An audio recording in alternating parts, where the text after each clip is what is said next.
Hello everyone. The Magic Treehouse book I have today is called Dolphins at Daybreak. This is book number 9 by Mary Pope Osborne. Chapter 1, Master Librarians.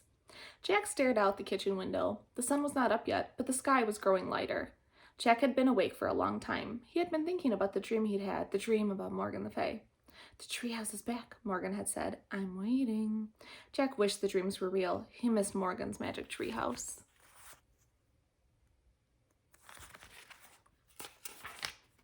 Jack, his little sister Annie appeared in the doorway. We have to go to the woods now. Why? Said Jack. I had a dream about Morgan, exclaimed Annie. She said the treehouse is back and she's waiting for us. That was my dream, said Jack. Oh, wow, said Annie. So she told you too? It must be important. But dreams aren't real, said Jack. Some dreams aren't, but this one is, said Annie. I can just feel it. She opened the back door. I'll see you later. Wait, I'm coming, said Jack. He raced up the stairs. Having the same dream must mean something, he thought. He grabbed his backpack and threw his notebook and pencil into it. Then he ran downstairs. We'll be back soon, Mom, Jack called into the living room. Where are you going so early? His mom called. Just for a quick walk, said Jack. It rained last night, called his dad. Don't get your shoes wet. We won't. Jack slipped out the door. Annie was waiting for him. Let's go, she said. The sky was pale gray. The air felt freshly washed. Jack and Annie ran up their quiet street to the Frog Creek woods. They headed between the trees. Soon they came to the tallest oak in the woods. There was a wooden house high in the treetop. It is back, whispered Jack.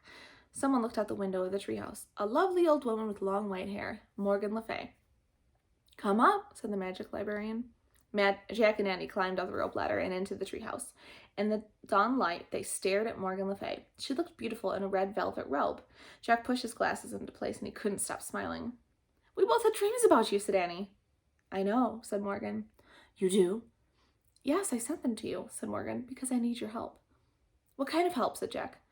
Merlin the magician has been up to his tricks again, said Morgan, so I haven't had any time to collect books for Camelot's library.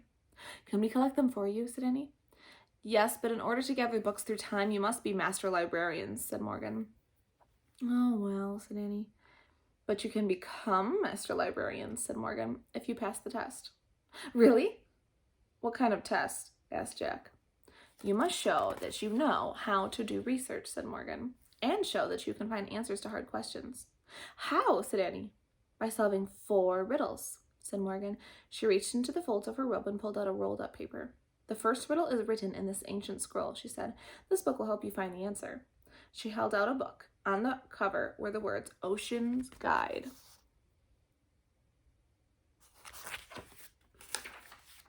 This is where you have to go, said Morgan. The ocean, oh boy, said Annie. She pointed at the cover. I wish we... Stop, said Jack. He grabbed Annie's hand. How will we know if we found the right answer to the riddle? You will know, Morgan said mysteriously. I promise you will know. Jack let go of Annie's hand. She pointed again at the cover and finished her wish. I wish we could go there. The wind started to blow. Are you coming with us, Morgan? Jack asked. Before Morgan could answer, the treehouse started to spin. Jack squeezed his eyes shut. The treehouse spun faster and faster. Then everything was still. Absolutely still. Jack opened his eyes. Morgan Le Fay was gone. Only the ancient scroll and the ocean book were left in her place. Chapter 2. The Reef. A breeze blew through the window. Seagulls cried. Waves lapped the shore. Annie picked up the riddle scroll and she unrolled it. Together she and Jack read the riddle. Rough and gray as rock, I'm plain as plain can be, but hidden deep inside, there's a great beauty in me. What am I? Here, I'll read it again. Rough and gray as rock, I'm plain as plain can be, but hidden deep inside, there is a great beauty in me. What am I? Let's go find the answer, said Annie. She and Jack looked out the window. The treehouse wasn't in a tree. It was on the ground. But why is the ground pink? Said Jack. I don't know. But I'm going to go out there, said Annie. Annie climbed out of the treehouse. I'm going to do a little bit of research first. Jack picked up the ocean book and flipped through it. He found a picture of a pink island surrounded by water, and he read, This is a coral reef. Corals are tiny sea animals. After they die, their skeletons remain. Over time, the reef builds up from stacks of coral skeletons. Oh man, tiny skeletons, said Jack. He pulled out his notebook and wrote, Millions of coral skeletons. Jack, come look at this. What is it? I don't know, but I bet you'll love it. Jack threw his notebook into the ocean. He threw his notebook and the ocean book into his pack. He climbed out the window. Is it the answer to the riddle? Said Jack. I don't think so. It doesn't look very plain. Annie was standing at the edge of the water. Beside her was a strange-looking machine. Jack hurried over the bumpy coral to get a better look. The machine was half on the reef and half in the clear blue water. It looked like a huge white bubble with a big window. "Is it a special kind of boat?" asked Annie. Jack found a picture of the machine in the ocean book and he read, "Scientists who study the ocean are called oceanographers. Sometimes they travel in small diving vessels called submersibles or mini-subs to study the ocean floor."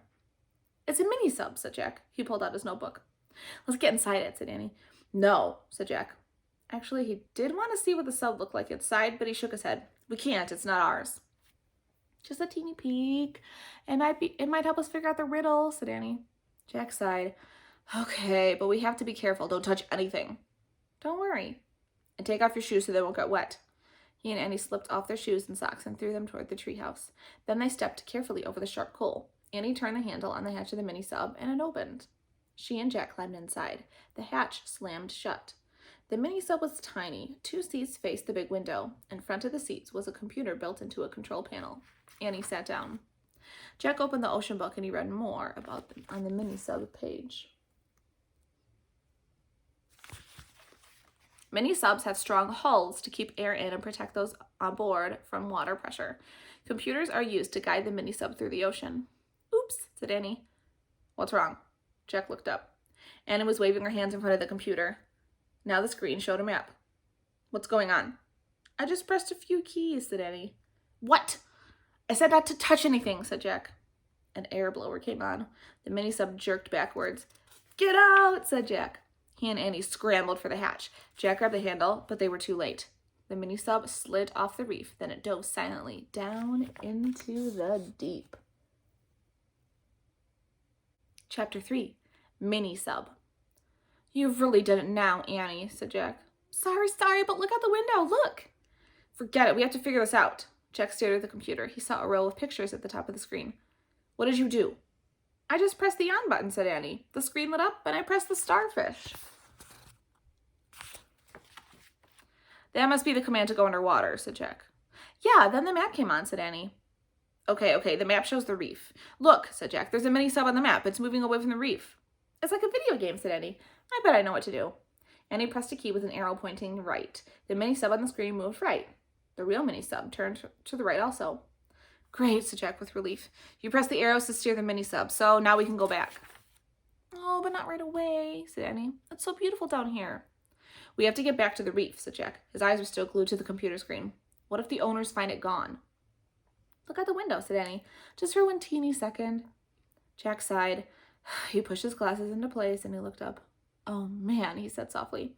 Outside the glass was a strange world of bright, moving color. It looked like another planet. The mini-sub was moving past red, yellow, and blue coral, past little coral mountains, valleys, and caves, past fishes of every color and size. "Can we stay a while?" "The answer to Morgan's riddle must be here," said Annie.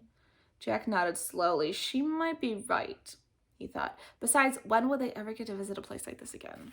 And this is, boys and girls, when I really wish these books had color illustrations, because I bet this page would be beautiful. Chapter 4. Fish City. There were fish everywhere, floating over the swaying seagrass, eating on the white sandy bottom, peeping out of coral caves. Some kinds of coral looked like blue fingers or lacy fans. Others looked like deer antlers or lettuce leaves or mushrooms or trees. Jack read in the book. Coral reefs are only found in warm tropical waters. Nearly 5,000 different species of fish live around the coral reefs in the Indian and Pacific Oceans. Jack pulled out his pencil and notebook and he started to write a list. Coral reef research. Warm water. Over 5,000 kinds of fish. "Look," said Annie. The sub floated past a huge starfish, then a pink jellyfish, and then a blue seahorse. Jack added to his list. Starfish, jellyfish, seahorses. "What's that?" said Annie. Jack saw a creature that looked like a giant pancake with a long tail. "A stingray," said Jack. "And that?" said Annie. She pointed at the biggest shell Jack had ever seen. It was as big as a footstool. "I'll have to check out that one," said Jack. He turned the pages of the ocean book. When he got to the page about clams, he read out loud. "The giant clam of the coral reef is 3 feet wide and weighs up to 200 pounds. "Wow," said Annie. "No kidding," said Jack. He added giant clam to his list. "Dolphins!" cried Annie. Jack looked up. 2 dolphins were peering out in the window. They tapped their noses against the glass. Their eyes were bright. They seemed to be smiling. Jack laughed. "It's like we're in a fish tank, and they're the ones looking at us." Their names are Suki and Sam, said Annie, sister and brother. You're nuts, said Jack. Here's a kiss for you, Suki, Annie said. She pressed her lips to the edge of the glass as if she were kissing the dolphin's nose. Oh, brother, said Jack. But the dolphin opened her mouth and tossed her head. She seemed to be laughing. Hey, I know the answer to the riddle. Dolphins, said Annie. They're gray and plain, but they have a great beauty inside. You forgot the rough as a rock part, said Jack. Dolphin skin looks smooth and slippery. Oh, right, said Annie. The dolphins flipped their tails. They swam off into the light blue water. Wait, don't go, said Annie. Suki! But the dolphins were gone.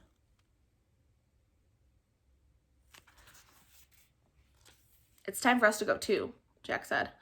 He was afraid someone might be looking for their mini sub. But we haven't solved the riddle, Annie said. Jack studied the bright underwater world. I don't see the answer here. There's nothing plain at all out here. Then maybe the answer's in the mini sub, said Annie. They looked around in their tiny space. I'll check the computer, said Jack. He studied the row of pictures at the top of the screen. He pressed the book picture. The words ship's log flashed onto the screen. Chapter 5. 2 Eyes. What's a ship's log, said Annie. It's a diary of an ocean trip, said Jack. He peeked at the computer screen and read a log entry. Monday, July 5th. Hey, that was just last week, said Jack. He read a little bit further. Collected rock and shell samples. Mapped ocean floor. Found tiny crack in hull. This is just like your notebook, said Annie. Yeah, the oceanographer was writing the notes on the computer, said Jack. Jack and Annie read more. Tuesday, July 6th. Crack has widened. Must return to reef soon.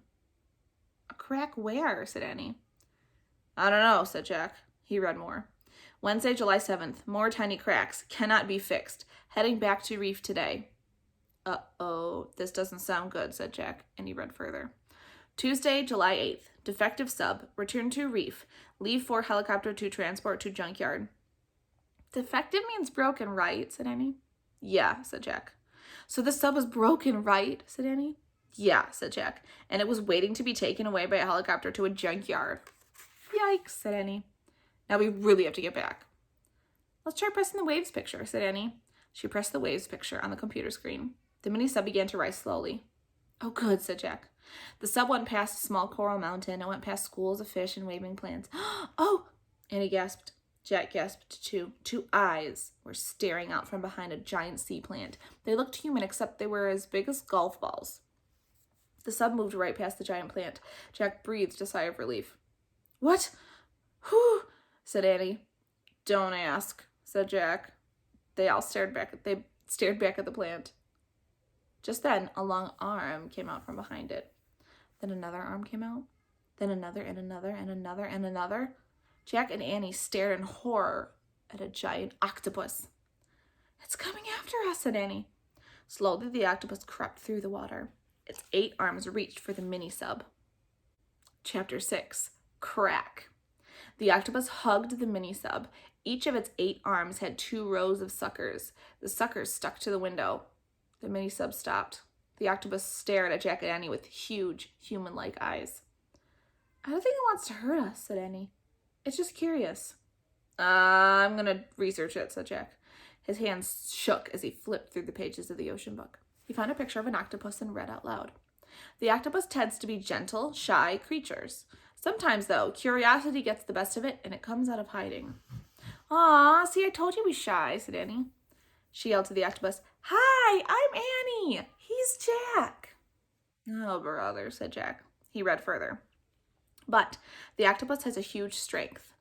Each of its arms or tentacles has many suckers which act like rubber suction cups. It is nearly impossible to free an object from their grasp. Oh, great, said Jack. We'll never get rid of this thing. Just then, Jack felt a drop hit his arm. Water. He looked up at the ceiling. Uh-oh, said Annie. A thin crack ran along the ceiling. Smaller cracks branched out from it. Water dripped from the cracks. We found the cracks, said Annie. The octopus better let go before the whole ceiling breaks, said Jack. Let go, please. Please, Annie shouted at the octopus. The creature blinked, as if it was trying to understand her. Please, please, please, she shouted. Come on, Annie. It doesn't care if you're polite. The octopus blinked at Jack. Get out of here, Jack yelled at it. Now, beat it, scram, go! The octopus shot a cloud of black liquid into the water and disappeared into the dark cloud. Its long tentacles trailed through the water. The mini-sub started to rise slowly again. You hurt his feelings, said Annie. I don't think so, Jack said. Something bothered him. He looked back at the ocean book. He read to himself. The octopus squirts black ink to escape its enemies. One of its main enemies is the shark. Oh no, said Jack. What's wrong? Said Annie. Jack looked out the window. The water was growing clear again. A shadowy figure moved toward the mini-sub. What's that? The fish was way bigger than the dolphins, and it had a very weird head. Jack could feel his heart nearly stop. A hammerhead shark, he breathed. We're really in trouble now. Chapter 7. Remain calm. The shark swam behind the coral. Where did it go? Annie said, peering out the window. It doesn't matter, we have to get to the top. More water's coming in, said Annie. Yeah, I know, come on, faster, Jack ordered the mini-sub. Even more water's coming in, lots more, said Annie. Jack looked up. The water wasn't dripping now. It was spurting. A few seconds, said Jack. Suddenly, the mini-sub burst out of the water. It bobbed on the waves like a cork. The ocean sparkled all around it. Safe! Jack felt the water rising around his feet. Not really, he said. Oops, said Annie. The octopus must have made cracks in the bottom, too. The water was up to their ankles now. Jack looked out. He saw the reef in the distance. The sub can make it. It doesn't look that far. Go, go, go, said Annie. She pressed one of the steering keys. Suddenly, the screen went blank. What's happening?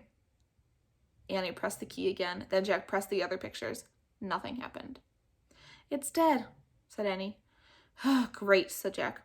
Now the water was up to their knees. I guess we have to swim. Jack took a deep breath. Right. It's a good thing we had swimming lessons this summer, said Annie. Right, said Jack. And it's a bad thing we just saw a shark. Jack quickly found the picture of the shark in the book. He read out loud. If you ever see a shark in the water, don't splash. Swim calmly away. Jack closed the book. We better do the breaststroke, said Annie, so we won't splash. Yeah, and stay close, said Jack. Very close, said Annie. Her eyes were wide, but she seemed calm. Jack took a deep breath. He tried to be calm, too. He calmly took off his glasses. He calmly put them in the book into his pack. He calmly put his pack on his back. Annie opened the hatch. Be calm, Annie said. She slipped out of the mini-sub. Help, Jack said calmly. He held his nose, then he calmly lowered himself into the ocean. Chapter 8. Swim for your life. Jack moved his arm slowly. He moved his legs slowly. He gently pushed the water out of his way as he did the breaststroke. Calm, he told himself. Annie swam beside him. They headed for the reef. All was calm. Then Jack saw something out of the corner of his eye. A dark fin was zigzagging through the water, and it was headed toward them. Jack wanted to splash. He wanted to yell, but he remembered. Calm. I better not tell Annie, he thought. She'll stay calmer if she doesn't know. He began to swim faster than faster, and Annie went too. They both swam as fast and as calmly as they could. Sometimes Annie went faster than Jack, which made him swim faster and faster. Jack was so scared that he wasn't tired at all. He was swimming for his life, and for Annie's life too. He didn't look back to see if the shark was still there. He didn't want to know. He just kept his eye on the treehouse in the distance, and he kept swimming. Jack and Annie swam and swam and swam. It took forever for the treehouse to get just a little bit closer. Jack realized the reef was farther away than he had thought. He kept swimming, but his arms and legs felt heavy. Annie was struggling too. Float, she said, float. Jack and Annie turned on their backs. They floated the way they had learned in swimming class. We'll just rest for a minute, Jack thought. Then we'll keep going. But the more Jack floated, the more tired he felt. Soon he was too tired to even float. He started to sink. Then he felt something. His heart stopped. Something pushed him in the water. It was slippery and alive. Had the hammerhead caught up with them? Jack shut his eyes and waited for the worst. He waited and waited. Finally, he opened his eyes. In front of him was a shiny gray head, a dolphin's head. The dolphin pushed Jack with his nose. It made a happy clicking sound. Hooray, said Annie. Jack looked over at her. She was clinging onto the fin of another dolphin. Her dolphin was moving through the water. Jack grabbed the fin of his dolphin. Then the two dolphins swam smoothly through the water, pulling Jack and Annie toward the reef. Could you imagine? That would be so fun. Chapter 9. Ouch!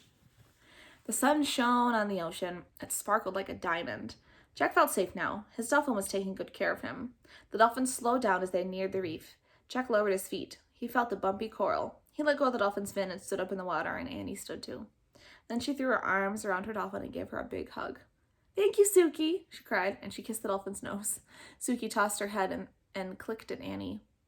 "Kiss Sam now," Annie told Jack. "You're nuts." But Sam nuzzled Jack's head, and then he put his flippers around Jack's neck. Jack couldn't resist. He threw his arms around the dolphin and gave him a quick kiss. Sam nodded and made clicking sounds like laughter. Then he turned to Suki. The two dolphins chattered to each other for a moment. Then they nodded at Jack and Annie and swam gracefully away. "Bye, Suki. Bye, Sam," Annie shouted. "Thanks," Jack shouted. The dolphins leapt high into the air, and they dove back into the water with a splash. Jack and Annie laughed. "I wish we could swim like that," said Jack. Jack and Annie watched the dolphins until they disappeared. "I miss them already," said Annie. "Me too," said Jack. He sat down in the shallow water. "I'm really tired," he said. Annie sat beside him. "Me too," she said. The warm water lapped around their shorts and t-shirts. Jack pulled off his pack. He took out his glasses and put them on. They were blurry with water. "Guess what?" said Annie. "What?" "I saw the shark when we were swimming. But I didn't tell you. I wanted you to stay calm," she said. Jack stared at her. "I saw it too. I swam faster so you would swim faster. And I swam faster so you would swim faster." "I guess we swam double fast then," Jack said. He shook his head with wonder. "What now?" said Annie. "We go home." "But we haven't solved Morgan's riddle yet." Jack sighed. He pulled his notebook out of his pack. It was soaked. He pulled the ocean book. It was soaked too. "We failed. We can't. My research is wet. We'll never be master librarians now." Jack put everything away. "Let's go," he said sadly. He stood up and then he started across the pink reef toward the treehouse. Annie followed him. "Ouch," she said. "What's wrong?" Jack looked back. "I stepped on something." And he bent down to rub her foot.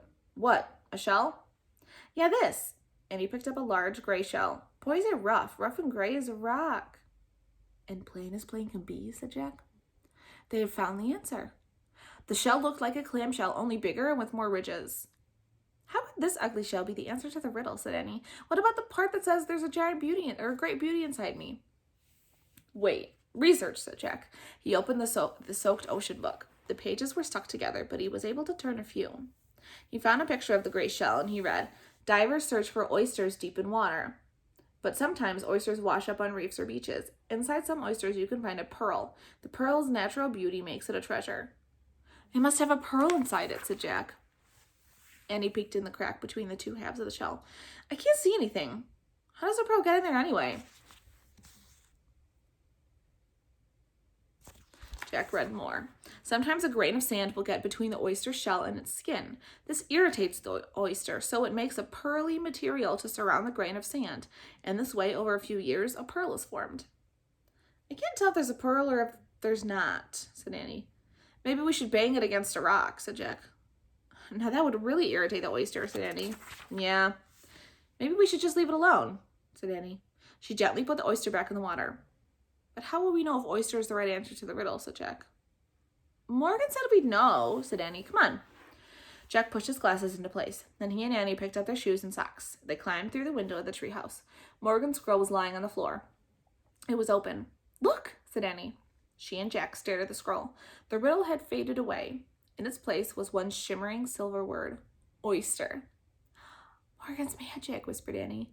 Jack let out a huge sigh. "We got it right," he said. "And here's the Pennsylvania book." "Let's go home," said Annie. She opened the book. She pointed to a picture of Frog Creek Woods. "I wish we could go there," she said. The wind started to blow. The treehouse started to spin. The wind blew harder and harder. Then everything was still. Absolutely still. Chapter 10. The True Pearl. Dawn light slanted into the treehouse. No time at all had passed since they'd left. Day was breaking. Jack rolled up the ancient scroll. He tucked it in the corner. "We solved the first riddle," he said. 3 more to go." "I don't see another scroll," said Annie. "Maybe tomorrow we'll get the next riddle." "That's okay," said Jack. "I think I need to rest and dry out." He packed his t-shirt and shorts were still soaked. His backpack too. Only his shoes and socks were dry. "And this needs to dry out too," said Annie. She put the wet ocean book into a patch of sunlight. Then Jack and Annie climbed down the ladder. They walked through the woods, through leafy shadows and golden light. They left the woods and started down their street. You know, we should have found the answer to the riddle right away, said Jack. The oyster was on the reef all along. I know, but we wouldn't have had so much fun, said Annie. Fun, said Jack. You call being squeezed by an octopus and chased by a shark fun? Don't forget the dolphins, Annie said simply. Jack smiled. Right, he said. The dolphins made up for everything. They were fun. I guess they were the true pearl in the oyster, said Annie. Yeah, said Jack. I wonder what Sam is doing right now. Sam, Annie said with a grin. You're nuts. They climbed their steps and went to their house. We're back, Annie shouted. Did you get your shoes wet? Called their mom. Not one bit, said Jack. Then he and Annie slipped up the stairs to change their clothes. And that is the end of book number 9, Dolphins at Daybreak. So thank you for reading with me, and I'll see you next time.